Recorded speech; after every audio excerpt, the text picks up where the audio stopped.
Sorry. Okay, I'll do that again.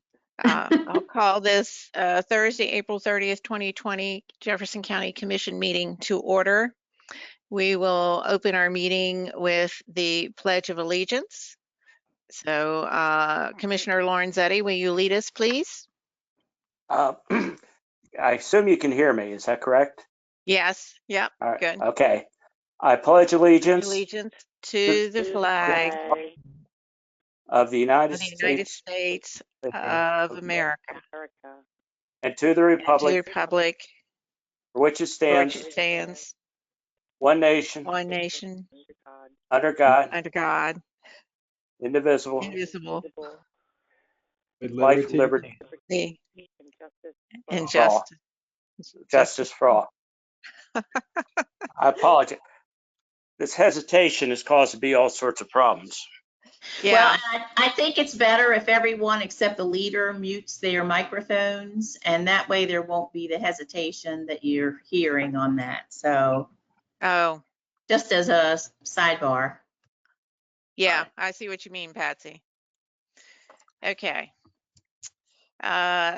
Stephanie, is there anything we need to do about discussion and update regarding COVID-19?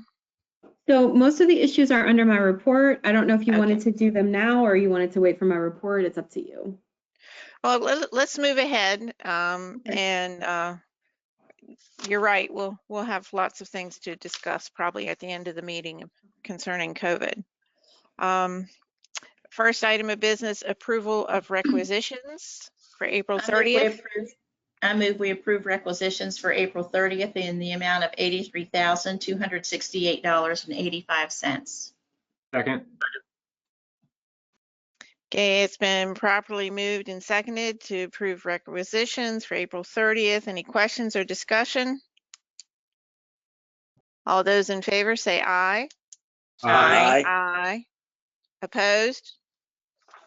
Motion carries. Accounts payable. I'll move approval of accounts payable for April 30th in the amount of $250,607.92. Second. Okay, it's been moved and seconded to approve accounts payable for April 30th. Any questions or discussion? All those in favor? Well, I noticed there was accounts payable for the 24th also. Right, I was going to circle back and do that one. Okay. Right. The motion on the floor is to approve April 30th accounts payable. All those in favor say aye. Aye. Aye. Opposed?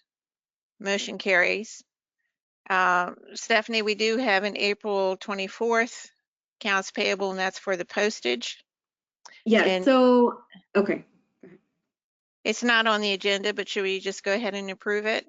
So that's what I would like you to do is go ahead and approve it, and then we'll put it on the next agenda for a requisition, or we'll put on the next agenda for ratification. We had understood that there were no accounts payable for that week, which is why it wasn't on the agenda. And then we received it, I think, yesterday, and realized that there were. So that's why there was an error in the agenda. We had received some communication from the clerk's office that led us to believe that there were no accounts payable. So I apologize for the error, but we'll put it on for next week as well. But we need to pay that because that's the postage for the ballots. Right. Well, I'll move that we approve accounts payable for April 24th, 2020 in the amount of $20,000. Second. I'll second. All right. Questions or discussion? All those in favor say aye. Aye. Aye. Aye. Opposed?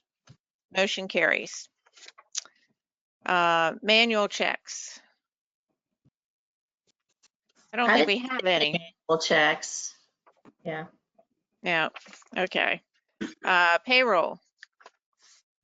I'll move approval of payroll in the amount of $256,566.73, and that payroll date is for April 16th, 2020. Second. There's been a second. We have any questions or discussions on approval of payroll?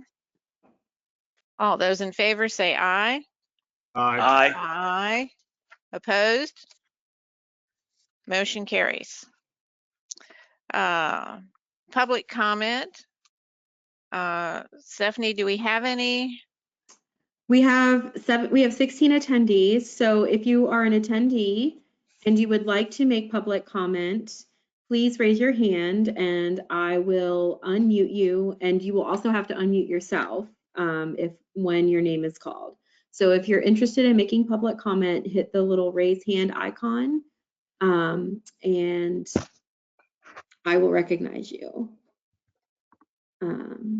And I see the clerk of the county commission has her hand raised, Jackie Shadle. So she's the only one right now who has her hand raised. So I'm going to go ahead and recognize her if I can go find her. There we go. Okay. All right, Jackie, I have unmuted you.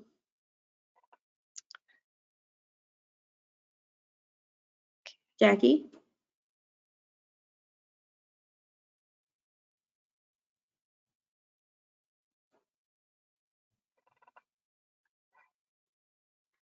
Jackie, did you want to make public comment?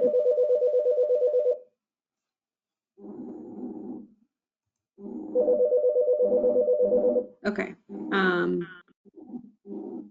It says she's unmuted, but maybe she doesn't want to make comment. Yeah, maybe I'm mute her there. Jackie?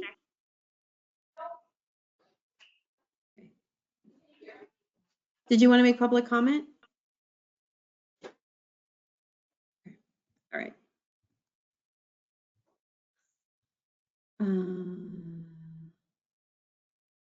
All right, I don't see anyone else who's raised their hand to make public comment. Okay. We did receive some written public comment. So did you want me to read that into the record? If you would be so kind. Give me 1 second here to pull it up.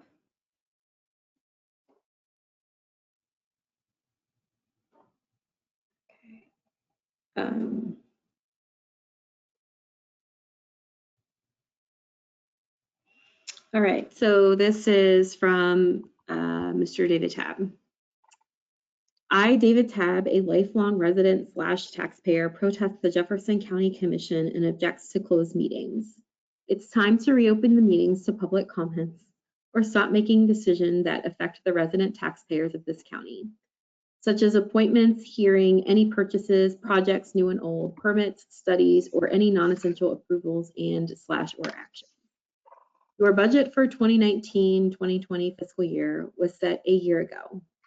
The majority of the taxes have been paid. Now things have changed and the county and state governments were not prepared.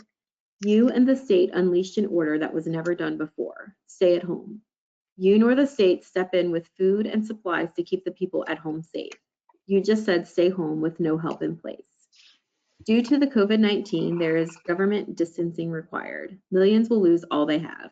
The government and big business will get bigger and the taxpayers will have no say. The taxes and fees that you have paid over the years were surrendered by the elected officials.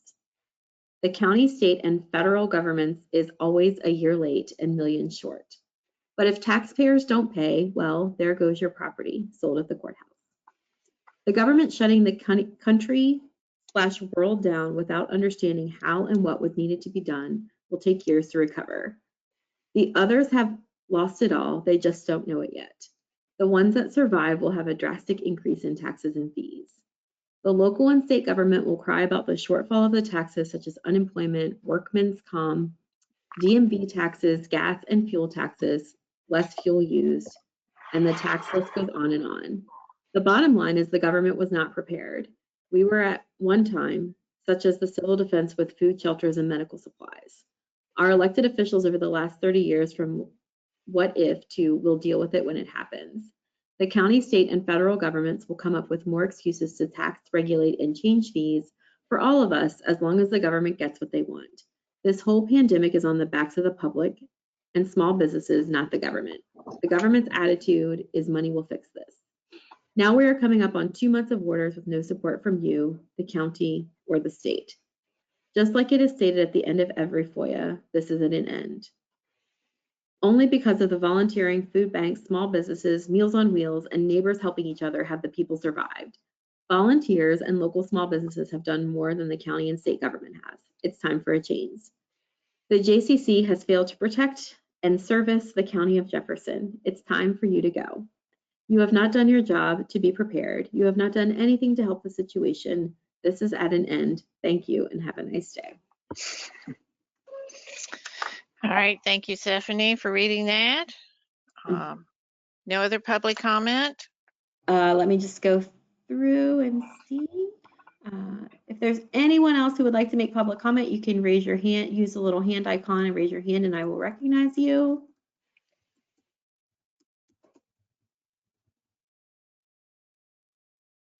No, no one has raised their hand. Okay.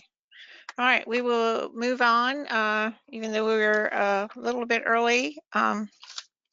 Is Angie Banks available, our assessor? She is. First. All right. And Angie, I have, oh, wait, let me unmute you. Okay, I've unmuted you. Okay, thank you. I have 3 exonerations. The first one is in our 2018 personal property book. Taxpayer had a supplemental bill made up for 2018, but they also filed their assessment for 2018.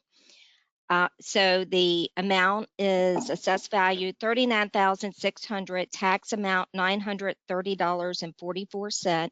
Taxpayers are Rebecca and Gary Williams. Ticket number 311516. All right, I move we approve the exoneration ticket number 311516 as laid out by the assessor. Second. Okay. We have any motions on the floor? Do we have any questions or discussion?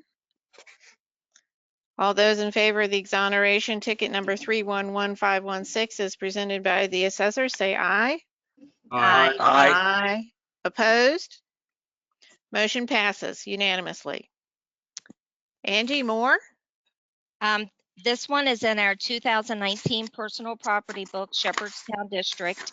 The 2014 Ford Escape was double assessed. Assessed value $5,900, tax amount $136.83. Applicants are Michael and Tracy Crow. Ticket number 315883.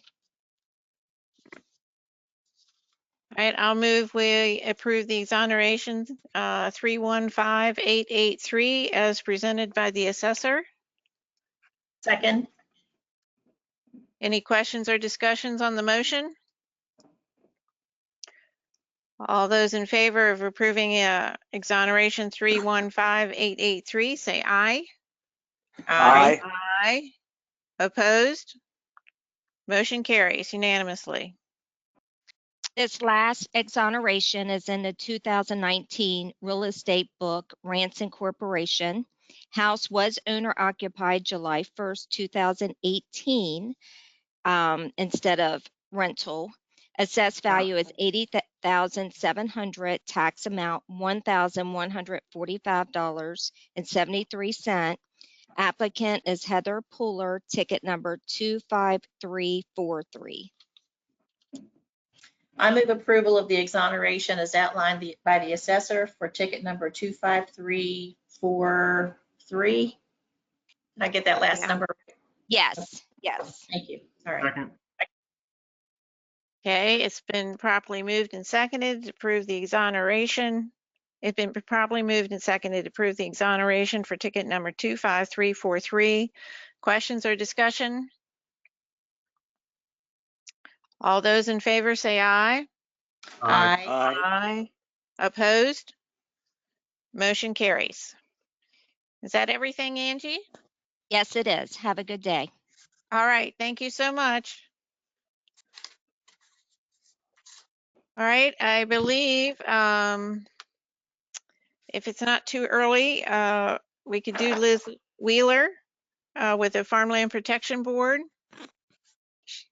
She had checked in earlier. Not sure if she's on now. Yep, she is. Okay, Liz, the floor is yours.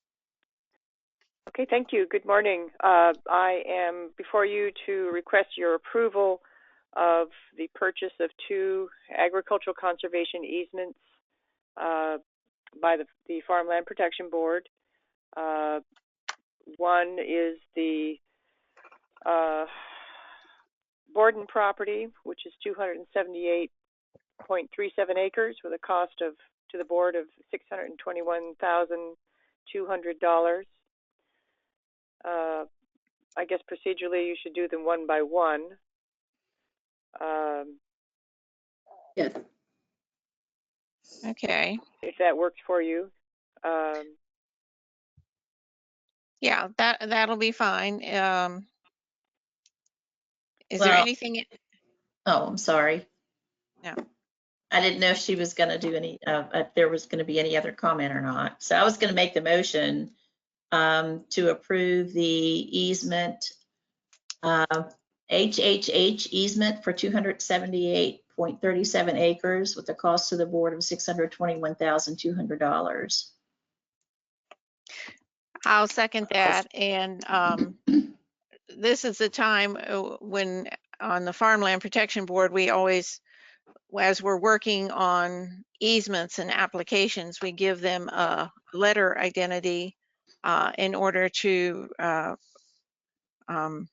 not put it out there until it actually is a done deal on the closing of the easements. So this is property is owned by Borden Farm LLC. So it's wonderful to see an easement go to closing. And did I second that motion? I meant to. Okay, well, Patsy made the motion, I'll second it. Is there any other questions or comments on the motion? All those in favor of approving the purchase by the Farmland Protection Board of the conservation easement owned by Borden Farm LLC or property HHH, say aye. Aye. Aye. Opposed? Motion carries unanimously. Okay, Liz, next property. Thank you very much. The next property, which we have coded as JJJ, which is owned by the Ware family, is 279.9 acres with a cost to the board of $559,500.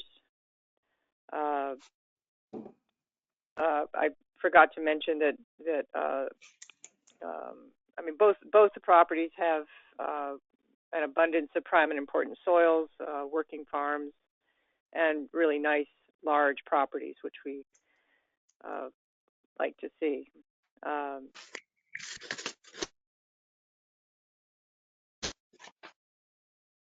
So I'm requesting your approval for the Ware property for our purchase in the amount of $559,500.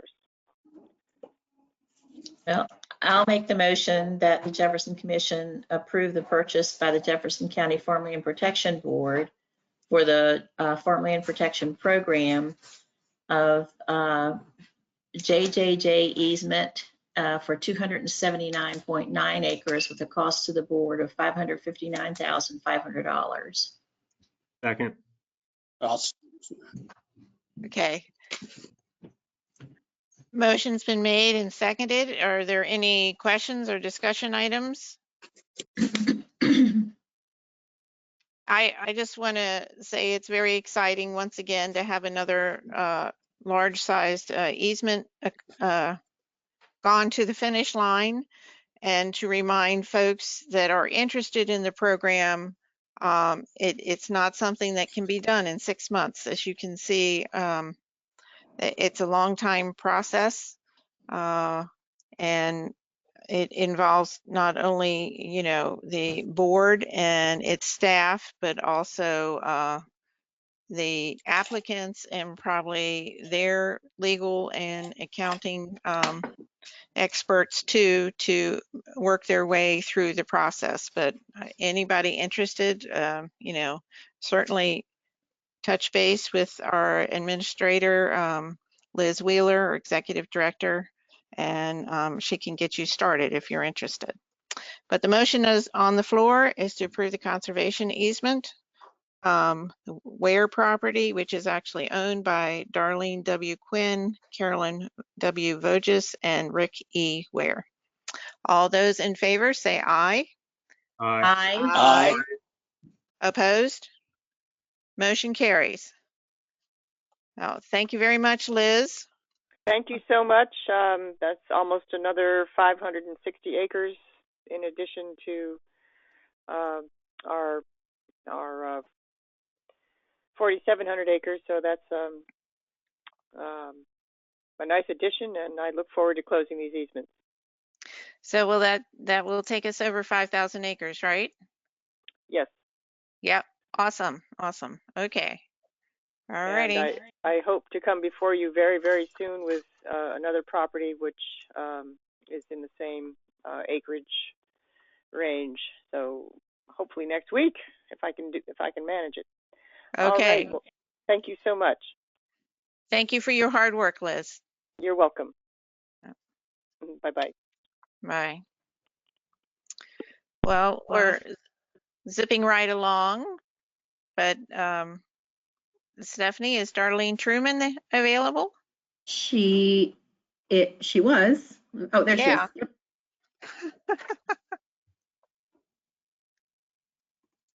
Darlene, Can you hear me?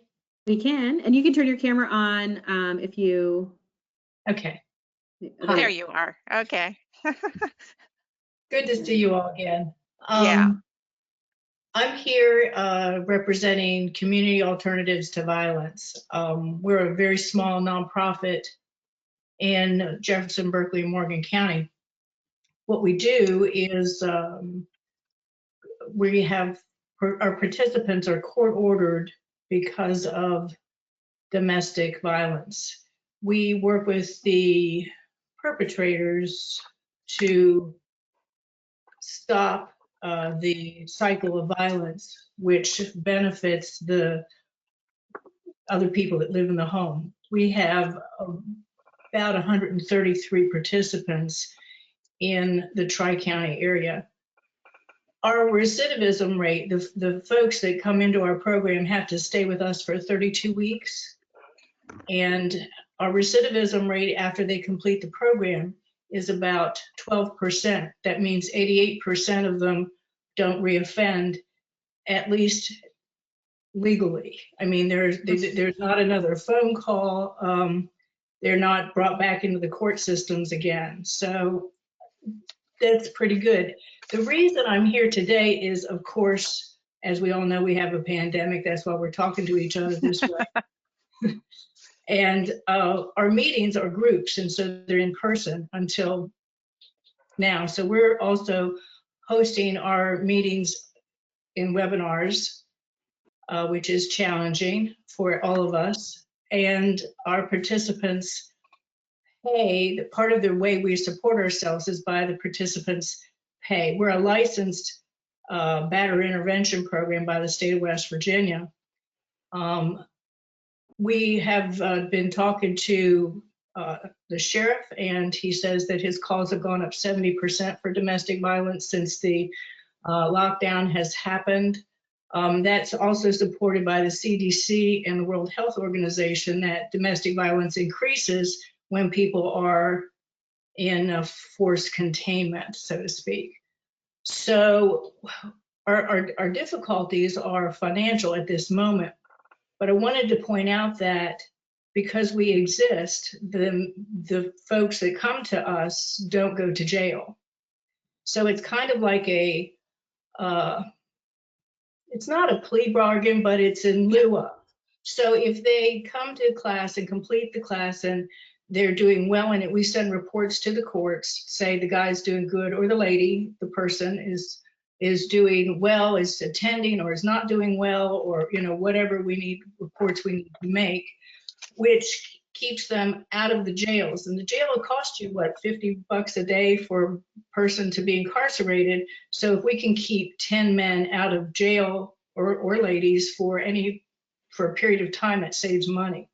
Our problem right now is we are under financial duress. We've let go of our longtime executive director because we couldn't afford payroll. We have 4 volunteer facilitators and 1 paid. So we have gone to the United Way, we've gone to the Community Foundation. Our board members have contributed money. We have applied for a VOCA grant, which is it's a federal grant that is administered by the state, and it's the Victims of Crime. But we haven't received that yet. We just applied for it. We will find out probably in November if we can make it to November. So that's our problem. We kind of have a gap because we're not getting our income from our participants. Some of our participants have been laid off. Some of them have become homeless. They have different kinds of jobs now. They can't pay. So we're in a bit of a bind. We would like to get to the VOCA grant. We in order to get to the VOCA grant, we need to have a audit.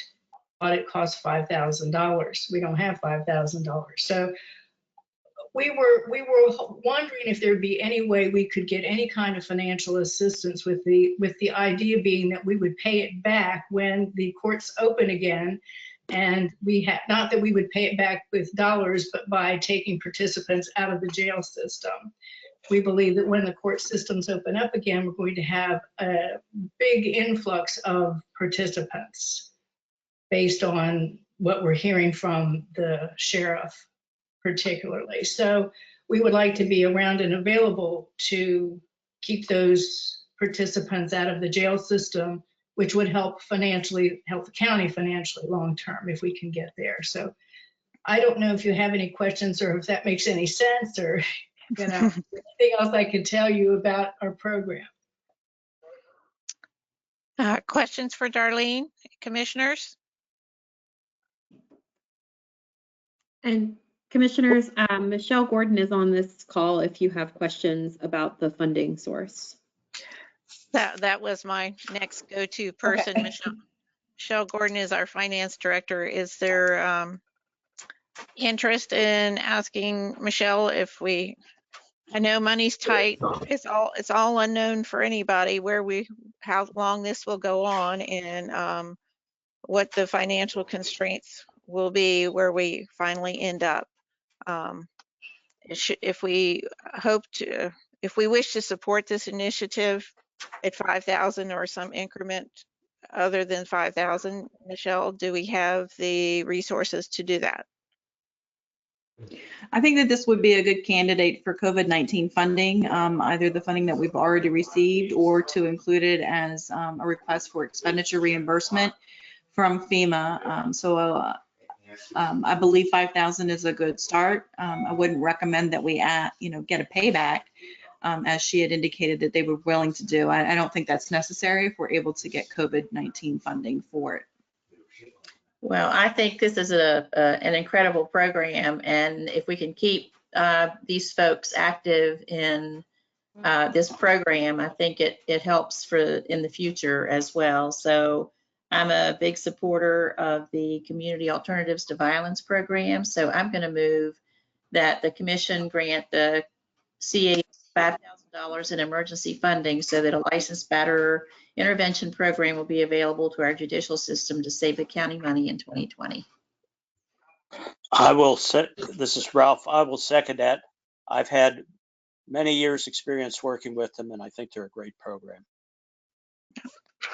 Well, I have no experience working with you all, but I have experience of domestic violence as a child, and I know how important it is to get that home situation fixed. And this seems like an excellent program. I mean, that recidivism rate is, I just don't know of any other program that it's that low. So great work. Any other commissioners' comments? Yeah, Jay and I have one thing. Michelle mentioned we've received some COVID-19 funding. Could you elaborate on how much that has been, or is that just in anticipation of receiving it? So far, we've only received 100,000 for the hero pay. As far as additional funding, I have not received any information on how often we're supposed to submit reimbursement requests, if there's actually a grant application that we need to submit before submitting any reimbursement requests. So we haven't received any additional guidance on that yet. But I do believe that this would qualify for that funding, whether it's the pay that we've already received, because that follows the same guidelines that any future request would fall under. So you're suggesting taking 5,000 out of that $100,000 hero grant from the governor's office? No, I'm suggesting that we use it towards future reimbursement requests. However, we have already received 100,000 of the hero pay that has the same guidelines as any future requests would have. They follow the same guidelines. So I guess that $100,000 hero pay do we know for sure how that can be used? I mean, say for instance, like the ESA has expensed $12,000 on PPE out of their existing budget specifically for COVID related items. Could that hero pay grant be used for something like that? Yes, it could. Okay, I just want to make sure we're allocating those resources of the $100,000 to emergency services, police, et cetera, as well. So if we're going to expense $5,000 here, we better be doing it elsewhere also. I'm not suggesting that we use that 5,000 from the hero pay. I'm saying that they both follow the same guidelines. I recognize that. I just want to make sure when we do allocate that 100,000, it's used for other entities as well. Oh, it absolutely should be, yes. All right, based on the governor's guidance. Yeah. Any other questions or comments? The motion on the floor is to support community alternatives to violence in the amount of $5,000. All those in favor say aye. Aye. Aye. Opposed? Motion carries. Thank you so much. Congratulations, Mrs. Truman. Thank you so much. We really appreciate this. Thank you for your work in this program. Oh, thank you for your support.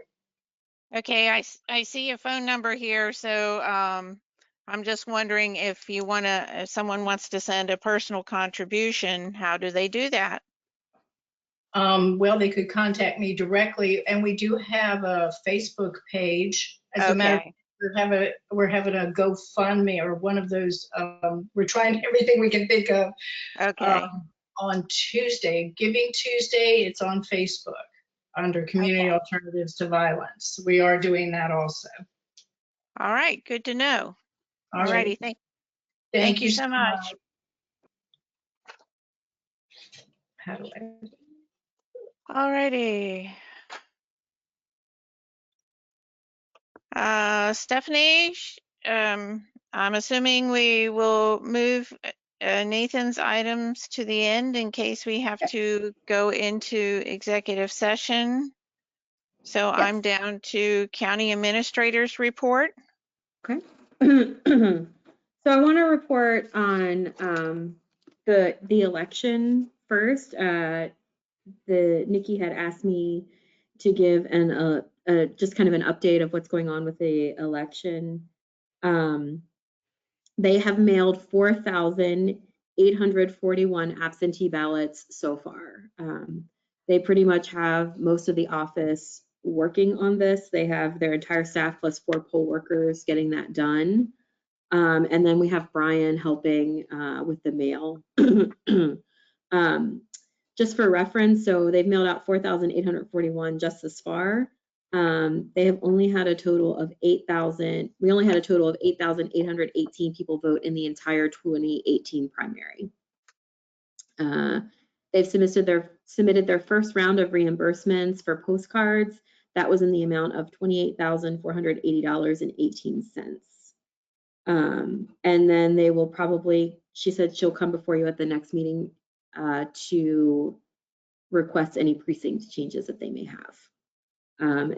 She sent me some pictures of them working, and they're working in teams, and there's nothing but paper all around everyone as they're processing these requests for absentee ballots. So it is definitely a chore to get those ballots out. And they're all working very, very hard in the clerk's office to get that completed. And that kind of leads me into the discussion of our declaration, which ends today if we don't extend it. So we have a declaration basically closing the buildings and conducting business through our online mechanisms and making an appointment with individuals if we have to. I think, well, the Supreme Court has extended their order until May 15th, basically providing for only emergency hearings. My suggestion to you would be that we extend our order to May 15th. And one would be to coincide with the Supreme Court's order, which does impact one of our offices, which is the Circuit Clerk's office. And another would be that I think it would be very difficult for the county clerk to process all of these requests for absentee ballots if they also are open to the public and have to perform all of that work in addition to processing the absentee ballot and this election, which is basically being done by mail. They, like I said, they are using all of their staff every day to do this. I mean, they're still doing the things that they have to do, like running payroll and, if there are probate matters, but pretty much it's all hands on deck. I think if we are open to the public, it would be difficult for them to complete that task. I have been watching the governor's press conferences. I read his report as well as the appendices that are attached to it. And if you'll excuse me just 1 second, I'm gonna refer to that report now. There are basically 3 phases to this COVID-19 pandemic. The first is the shelter in place that we're currently in right now. The second is loosening those restrictions. That's phase 2. And then phase 3 is basically when you have a vaccine and you can return to, or some treatment and you can return to normal life. The governor has broken down phase 2 into basically 3-week increments. We're currently in week 1. Week 2 would begin on Monday as long as we stay below the 3% threshold for positive tests. And then weeks 3 through 6 would happen the following Monday. I've read the recommendations from Johns Hopkins as well as the National Coronavirus, the National Coronavirus Response and Roadmap to Reopening. And all of them suggest that even when you reopen, that you continue to allow telework, that you continue to practice social distancing, and that you wear masks when you are not able to do that. I am ordering masks and other supplies for when we would reopen the buildings. But my recommendation to you would be that we extend our order right now to May 15th to align with the West Virginia Supreme Court, and that when we do reopen, we continue to allow our telework policies to remain in place so that we can practice good social distancing. That is part of loosening the restrictions, is that you still maintain that social distancing. It's up to you what you want to do. That's just my recommendation to you. And then once you decide what you're going to do with that, we need to talk about marriage licenses in the county clerk's office. So, but the first thing I think you should decide if you're going to end the order today on April 30th, or if you're going to extend the order to some other date. I was just going to make a comment that I talked to Mr. Hardesty of Charlestown, the city manager, and they're talking about the 11th for the city, but May 11th. But okay. I think that was that's not resolved. They were looking at that date. Well, I'm okay with extending it to May 15th. I guess my question is, what does the health department have to say about all this? Have they offered any opinions or comments, Stephanie? They're still trying to wrap their head around, and I see Nathan popped on, there's the governor's order. And I think we also need to decide if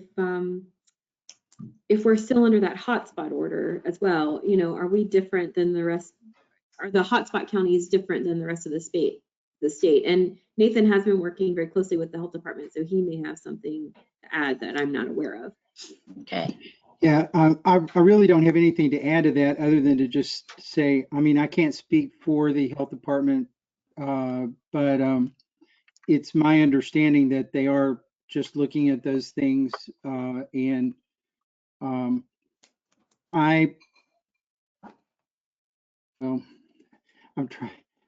trying to be very nice, but I want the governor to give us clear directives about both reopening and also about whether our county is under a different standard than other counties that are not under the hotspot order prior to our acting. I believe that it would be helpful if we were able to reach out on that issue. And I think Stephanie may have some other things to say about that later. But, you know, we need to just find out what the governor intends, so that way there's no confusion about what is said publicly from Charleston versus what we may get in policies. Okay, well, I'm gonna move that we extend our declaration to May the 15th. And if I could just add one more thing before you vote. The government offices are in that week 3 to 6. So they're in the last phase of the phase 2. So the first is the non-elective surgeries, and then the second are small businesses. And we're lumped in that week 3 to 6. So May 15th would put us out in that category anyway, where the governor has placed government offices. And so we may get some more defined guidance by May 15th. So I just wanted to add that before you voted. Well, I'm going to second Patsy's motion, and I fully support that. We just, unfortunately, we've just had our first death in Jefferson County from COVID yesterday, as reported in the paper, and that is sobering information.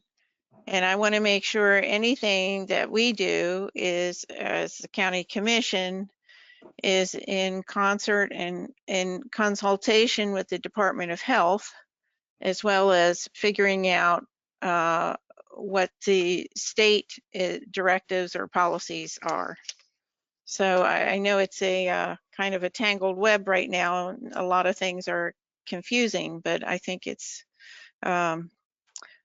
the best path forward right now is to keep our declaration in effect until May 15th. Are there any other comments or discussion items from fellow commissioners? This doesn't have anything to do with the vote, but I do believe we're going to probably have to make sure the sheriff has that bailiff at the front door and a mask and gloves and et cetera, et cetera. So just a comment on that. Yeah, we will. Okay, the motion on the floor is to extend the Jefferson County declaration concerning COVID until May 15th. All those in favor say aye. Aye. Aye. Aye. Opposed? Motion carries unanimously. All right. Stephanie, Michelle, this $100,000 block grant. Well, let me go back. Let me go Okay. back to the item before that. I told you I wanted to talk about marriage licenses. Oh, that's right. The reason for that is in the governor's original order, it allowed the commission to basically determine what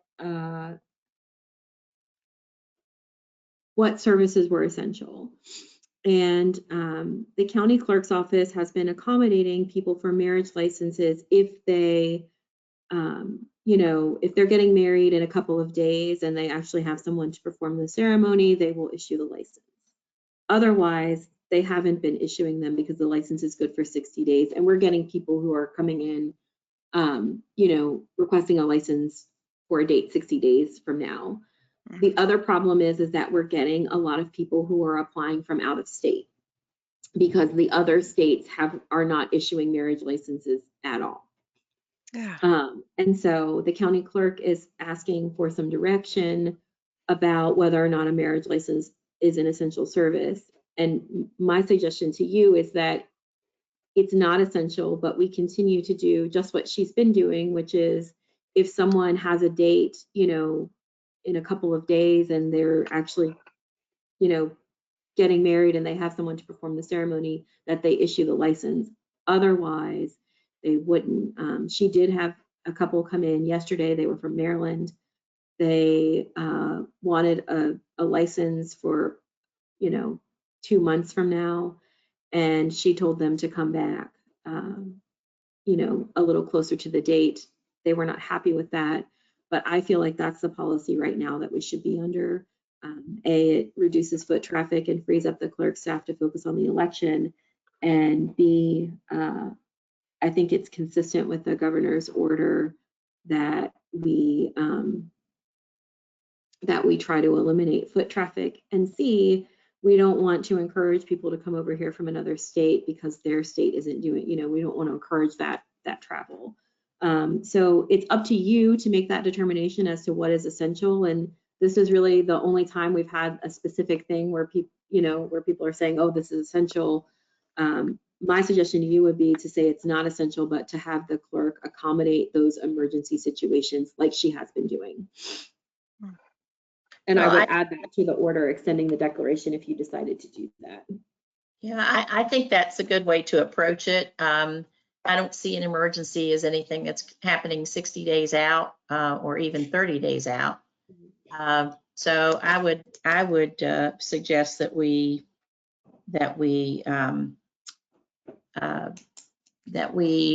classify an emergency. I'm not sure a marriage license is an emergency. Right.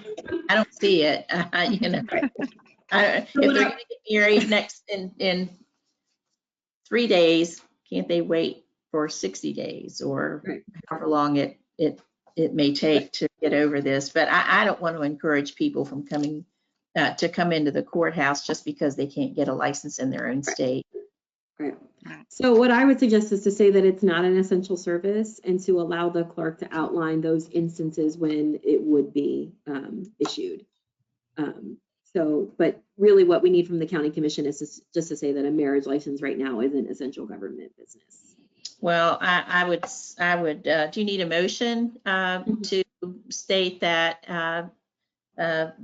the county, to move that, I would move that the county commission determine that a marriage license is not an essential service. Second. Yeah. Any discussion or questions on that? Yeah, I was not aware that out-of-state folks were coming into that scale. So I definitely think we need to do this. Yeah, the clerk reached out to me about this issue, and that's why I brought it up with you. And looking at the order, and she got some guidance from the Secretary of State that said, hey, it's really in the commission's purview to determine what is essential and what is not. So, and they'd have to get married here if they get the license here, but I mean, if they can come over here and get the license, they can, you know, they can easily get married here too. Well, the motion on the floor is that we've determined that marriage licenses are non-essential services, and the clerk can continue to handle them as she has been doing. Mm-hmm. All those in favor say aye. Aye. Aye. Opposed? Motion carries. Yeah, the only time I could think of it would be an essential service perhaps is that somebody's being deployed militarily and they were planning to get married and the wife or the spouse could not go along unless they were married. So Anyway, that was what I thought of too, as an instance when it might be an emergency and you need to get it done. right. All righty. Interesting things that we are thinking about here. All right, so the next thing is the $100,000 block grant. We have received that check. We did receive the letter. I'm no longer referring to it as hero pay because I don't think that that's what it is, and neither does anyone else who's a county official. So, I mean, just to be frank about it, it says that it can be expended, as Michelle said earlier in this meeting, the requirements are the same as the CARES Act and our reimbursement that we would get from the state. So it's basically a block grant to be used on COVID-19 expenses that were not budgeted for or anticipated in our regular budget. Okay.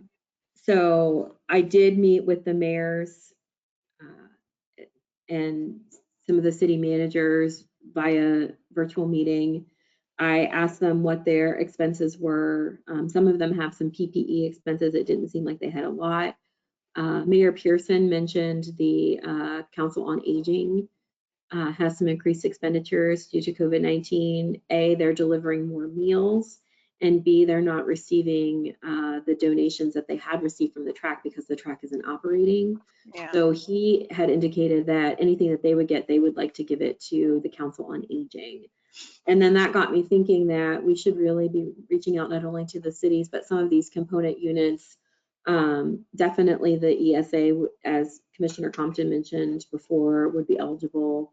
And of course, they get all of their funding from us anyway. So if they have a budget shortfall, it's going to come back on us anyway.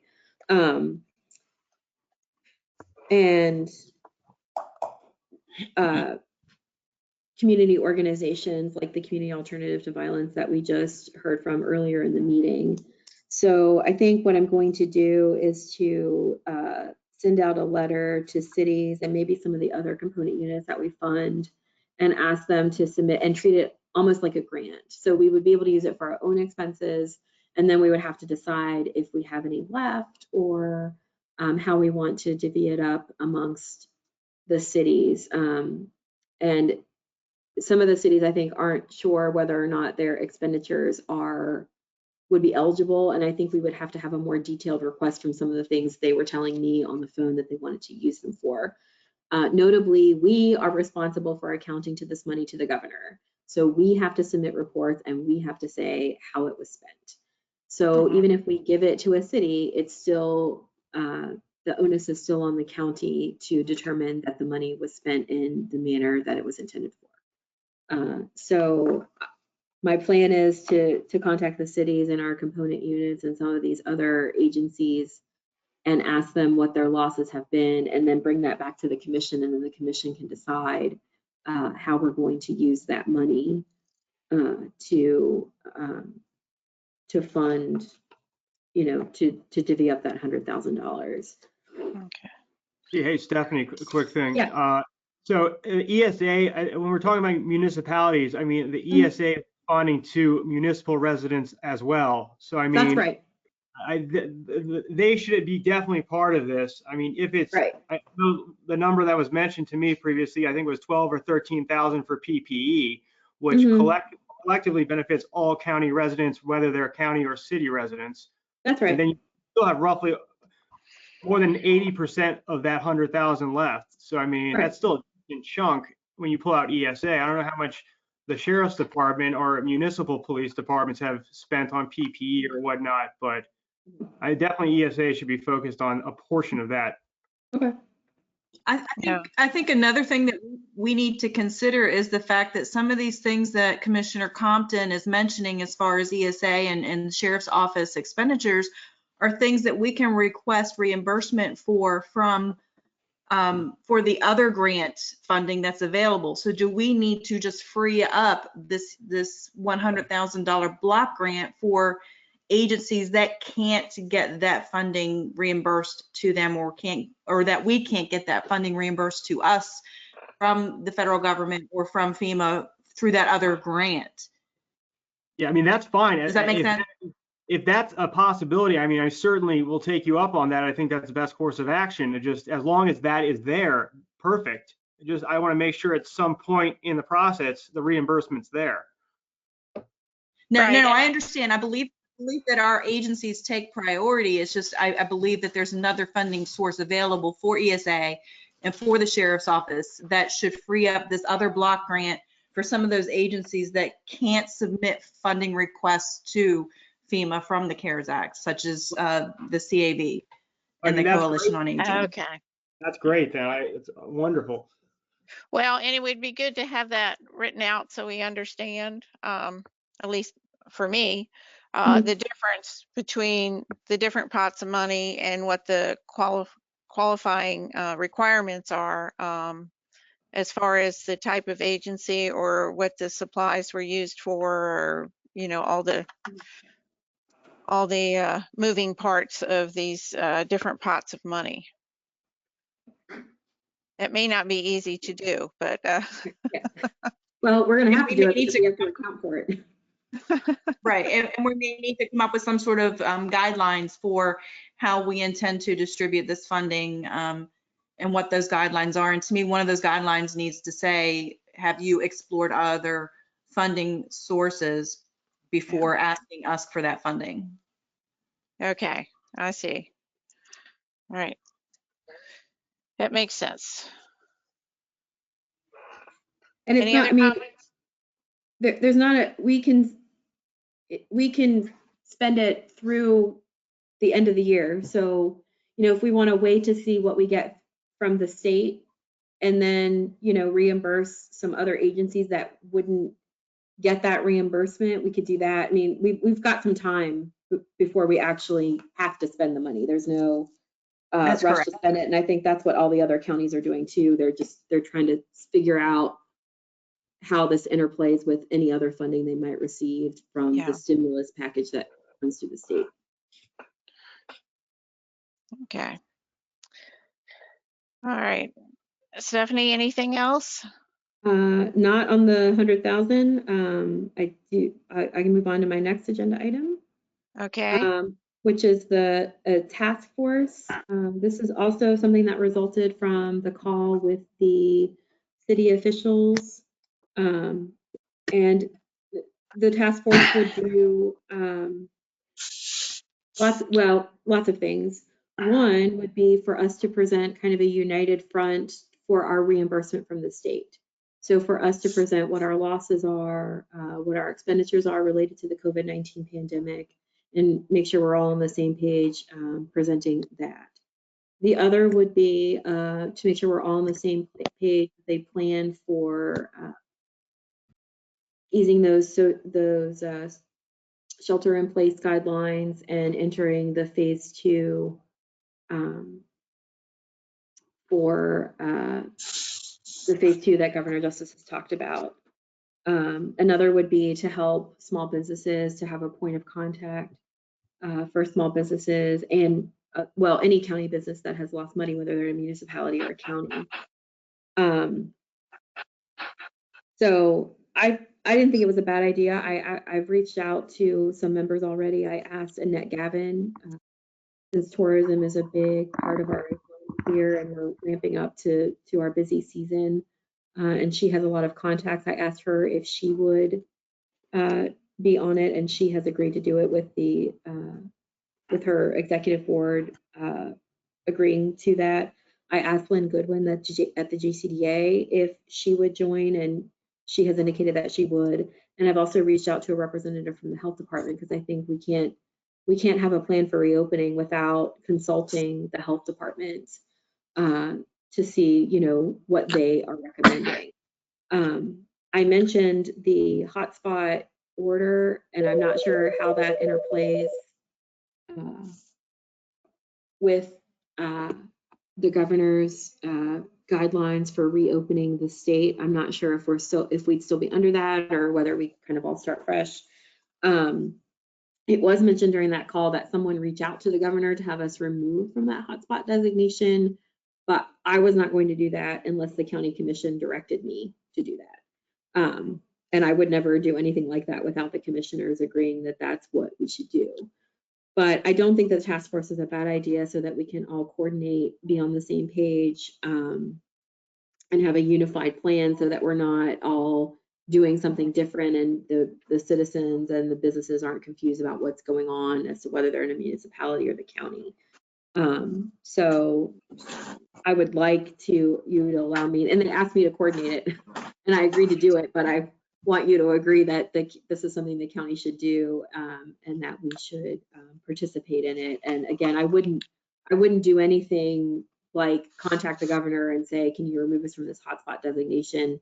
And I'm not sure if you're aware, but Morgan was initially included in that, and they did have themselves removed from that hotspot designation. I think they contacted someone in the governor's office, and the governor agreed to remove them, and he issued an order removing Morgan.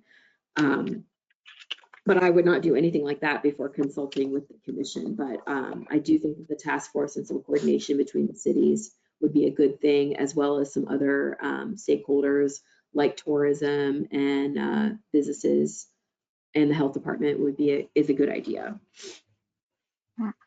Stephanie, I just wanted to note that at the phone-in meeting yesterday, the mayors of Charlestown, Shepherdstown, and Bolivar really emphasized this project, and I think they want to send you to Charleston tomorrow to kick on the governor's door. But Yes. I just want to emphasize that they think it's very important.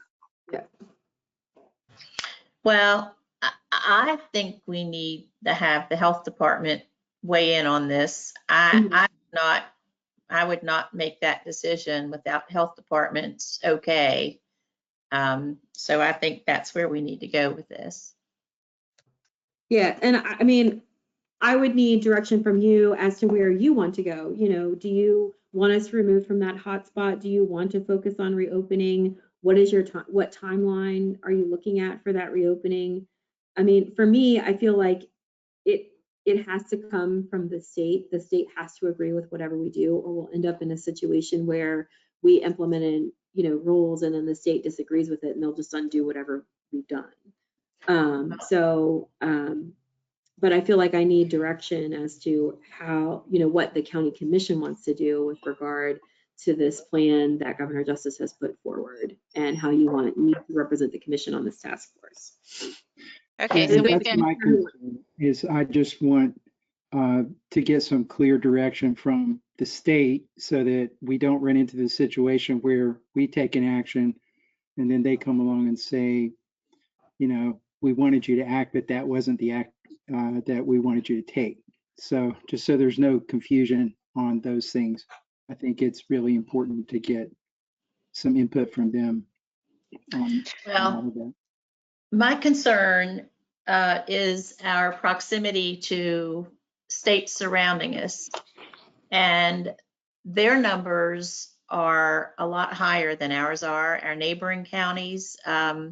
So I have issues with removing us from the hotspot. Nobody wants to be on the hotspot, that's for sure. But I think in order to proceed with caution, I think we need to take a look at our surrounding areas and see what risk we have as a result of our proximity to the higher COVID numbers.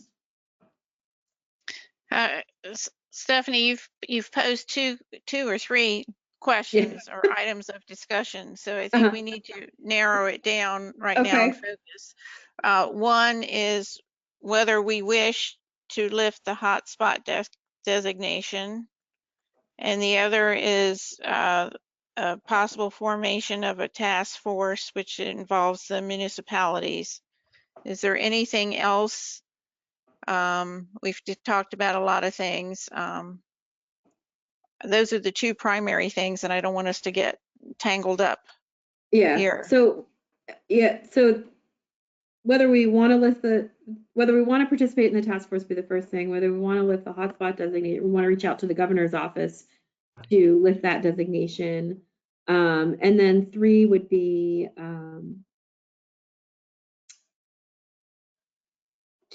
do we want to follow, I mean, we want to make, it's not really well, I guess it is, we want to make sure that we have the state support for whatever we do, and we're following what the state is telling us to do, because I think if we don't, Nathan is right, they'll just come in and say, well, don't do that, and we're going to come in and, you know, then we've done all this work for nothing. So, and I think that the task force, I feel like the task force has to have someone from the health department. The task force has to have somebody from the health department. Is that Yes. what you said? Mhm. Yeah. Yes. Okay, well, let's go back to the hotspot designation. I don't think Patsy has expressed an opinion. I'm not in favor of requesting that be lifted at this time, also due to our surrounding jurisdictions and their issues and their numbers. Any other commissioners have an opinion on that? Yeah, quick thing, Jane. So I guess my question is obviously, what is the benefit of lifting that? Would that allow certain businesses to quasi-open, et cetera? I mean, what's the differences between staying in and requesting that it be removed? I mean, because some of our businesses, I mean, are struggling right now. I know the big box stores, Walmart, Home Depot, they're probably doing quite well. What is the benefit of making that request? Could it be approved? So I'm not sure. Go ahead. Yeah, and that's a good question, because we don't know what the governor would order. But however, the hotspot designation was what brought about the April 5th order from the health department that the governor directed us to enter. And then it also brought about the subsequent Code of State Rules entry that altered the provisions of the prior order that he told us to enter, and also attempted to make the order more uniform across the state. So, but the hotspot provisions, I think, were more geared toward the limiting of the number of people in stores and that kind of thing more stringently. So it might affect that, but really we don't know the answer to the question until we get some more input from the governor. And again, I think that is really important. I mean, Nathan, do you believe the Executive Order 2020 applies to local governments?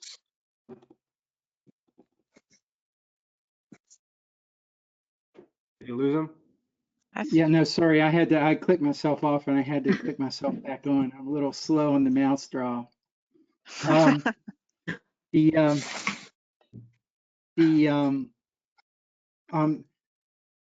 primary order is that 920 order, and the order that came about in 2020 and the Code of State Rules just furthers that out. Wait, doesn't 920 exempt local government though? I was just, as far as 2020 though, does that also apply to local government? Well, what we have to look at when we're looking at that is the Code of State Rules. Hang on one second. I'm pulling it up.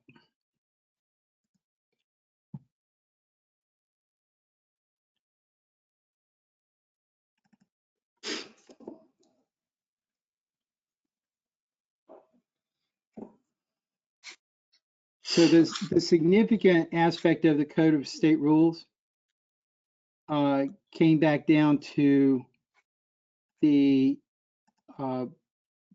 number of folks that are like allowed in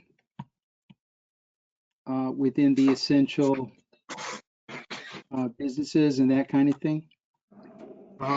So I think that's what would be mostly part of the new governor's order to reopen the state, would be to probably deal with that. But again, we don't know. We don't know what it said. So specifically making the request to no longer be designated as a hotspot would mainly just change the dynamic within the retail stores as far as number of people per square footage, essentially? It would have no We bearing don't know. whatsoever. We don't know, Josh. I mean, there's just no answer to the question because we don't know exactly what the order would say. I guess Morgan County being removed, what was the benefit to Morgan County being removed from the hotspot versus Berkeley or Jefferson? Or we just have no clue? So I think Yeah, I haven't studied the removal of Morgan County. Because I saw some of their sorry, go ahead, Stephanie. I think it allows, so I know a concern for Morgan County was their hotels. They wanted them to be open and available for travel. So I think that's some of that, so that it would open up travel a little bit more to the county. I think that was one of the reasons I know that Morgan sought to be lifted from that, is because they wanted to be able to, they don't have very many hotels and they wanted them to be able to be open. And also they didn't have very many cases, so they felt like it should be lifted for them.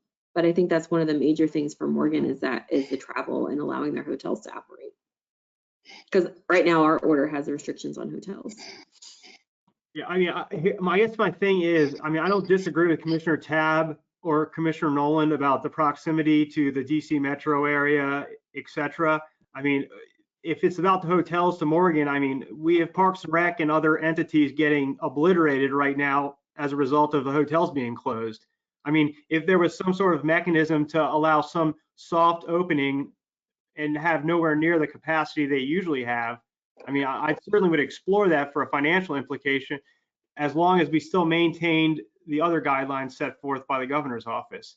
I mean, so I don't want to say a blanket, no, I don't want to have any hotspots removed. I mean, the clarity here is just abysmal. Right. I agree with you. Yes, it is. I don't even know if the hotspot doesn't apply to us with the new reopening. I don't.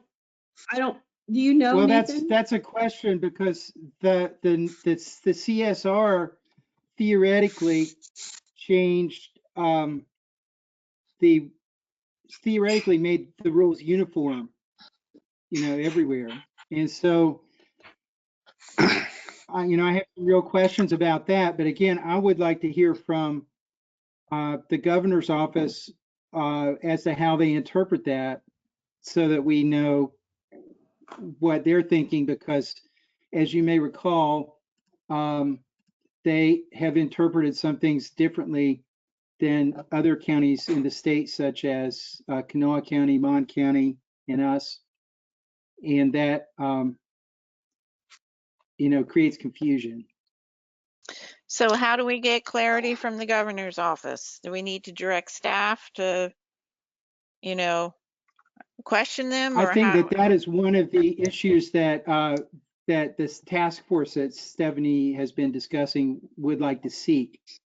Okay. But, I think that she needs some direction from you as to exactly what kind of things that you want them to seek.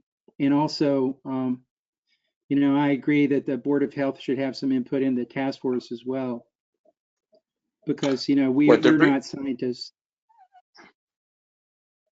I mean, we need clarity as soon as possible here. I mean, I have no problem forming a task force or anything, but I mean, adding no layer of bureaucracy to try to get together and have a meeting and so forth. We need that clarity for our residents and our business owners and ourselves much sooner than a whole group of task force members culminating together. Well, I think that the task force is a good idea, and I think it allows the major, like the small businesses, the tourism, and of course the health department with their input. I think they're the major people that should be on the task force, and of course Stephanie should head that up. Sorry, Stephanie, but Nathan probably should be. I mean, I don't know what you think. I think Nathan. I was going to ask Nathan, but I didn't want to give him any more work to do. Well, that's what I thought about when I said that. But I I think Nathan should be a member of that group, or at least an advisor or something. So, but I'll move it. I'll move that we authorize Stephanie to create a task force meetup of the representative from the health department, representative from the JCDA who would represent small businesses, and our Convention and Visitors Bureau director. And do you want to include municipality representatives and so forth also? Sure. Okay. Probably should. Stephanie? Yeah, so what we discussed with the mayors is, so I've heard from Charlestown, they want their city manager and their mayor. I think Branson wants their city manager, and then of course Shepherdstown and Bolivar. I didn't hear back from Harpers Ferry. I had invited them, but I did not hear back from them. But Bolivar and Shepherds. Go ahead. I'm sorry. I was just going to say that I think one representative from each municipality would be sufficient. Yeah. Yeah. Yeah. Okay, I'm going to second the motion. And is there any other discussion on the formation of a task force that would include single representatives of each municipality, Annette Gavin from the CVB, Lynn Goodwin from the Jefferson County Development Authority, a designee from the Health Department with our staff of Stephanie Grove and Nathan Cochran also. Questions or comments? Motion on the floor is to approve the formation of a task force relating to COVID-19 issues. All those in favor say aye. Aye. Aye. Opposed? Motion carries. All righty, Thank you, guys. Yeah, I can see where it can be very confusing. Well, apparently it's confusing to everyone. Yeah, it is. And when you have municipalities trying to respond to their businesses and citizens and all, it just becomes a hosed up mess. So, all righty. Are we done discussing these items? Yes, I think so. All right. Well, the last item I have, and it's a rather large one, is number 4 with Mr. Cochran. How would you like to proceed, Mr. Cochran? Sorry, again, a little slow on the mouse draw. I'm using an ancient mouse that I have laying around the house on my little computer here, and it doesn't always work. I'll blame the equipment. How's that? Since I don't have any staff here at home, I can blame. I'm going to pass on all of the issues that I have, save for the last one. And under the last issue, I would like to address an issue involving the 911 center. And I would stress it's nothing that the 911 center has done improperly, but there's an issue potentially of liability that I just need to bring to your attention. So I would recommend that we go into executive session on that issue. And before we vote on that, review the procedure. We will have to get off this webcast and go to another one for executive session. Is that correct, Stephanie? Yes, and it's open and ready for you to go to now. Okay. Well, I'll move we go into executive session to receive legal counsel in reference to an issue with E911.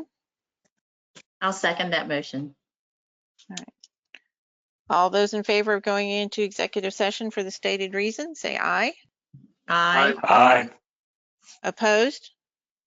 Motion carries unanimously. So we'll close this right now and go to our other closed meeting. So is all we have to do is X out of this? Okay.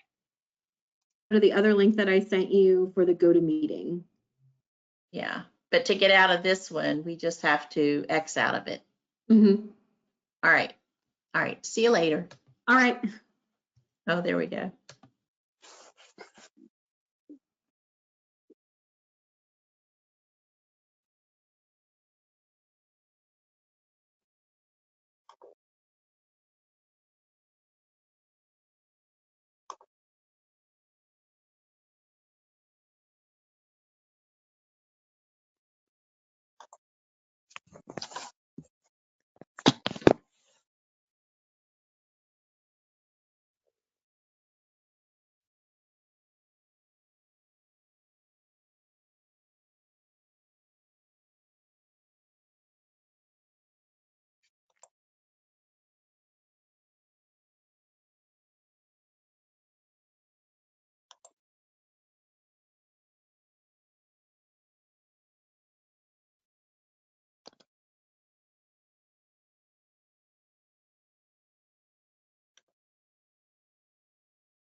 Have you been down the river line?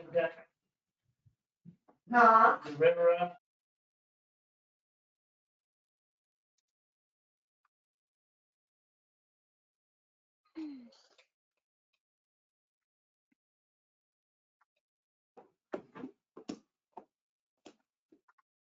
It looks like we have Josh, Caleb. It looks like we have everyone here. Well, I'll move that we come out of executive session. Second. It's been properly moved and seconded to come out of executive session. All those in favor say aye. Aye. Aye.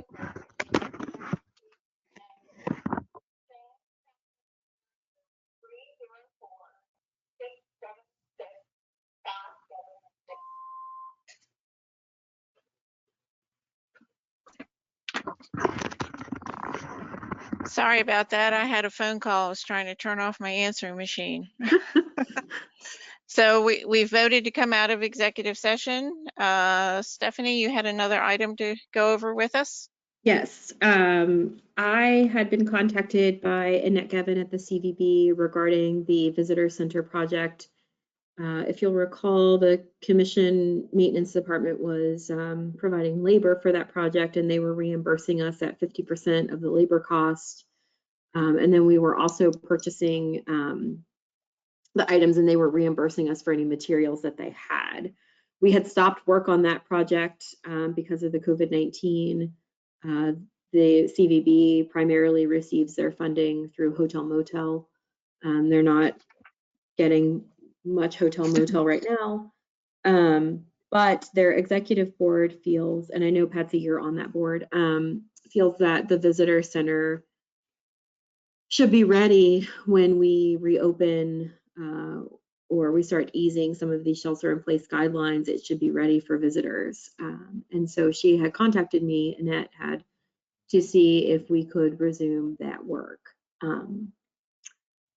And, you know, any projects that we have here at the county related to COVID-19 would have to take priority over over that project, such as we are going to be building some shields for between employees and the public for when we do reopen. However, Laura said that, you know, she could work it into the schedule to have some of the staff out there.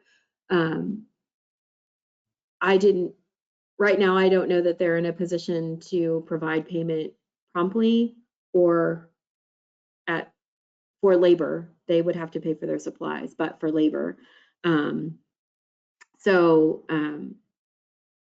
wanted to know if A, it was okay if we resume that project, with the understanding that B, and you have two options here, understanding that payment may be delayed, or C, waiving payment for the remainder of the project.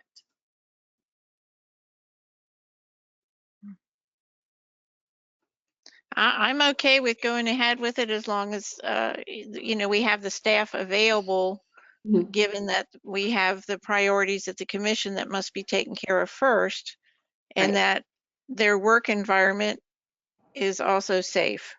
That's, you know, construction's different, and I don't know what needs to be finished. If it's all interior, it'll be somewhat challenging. But those are my concerns, but otherwise I would support it if all of those conditions can be met.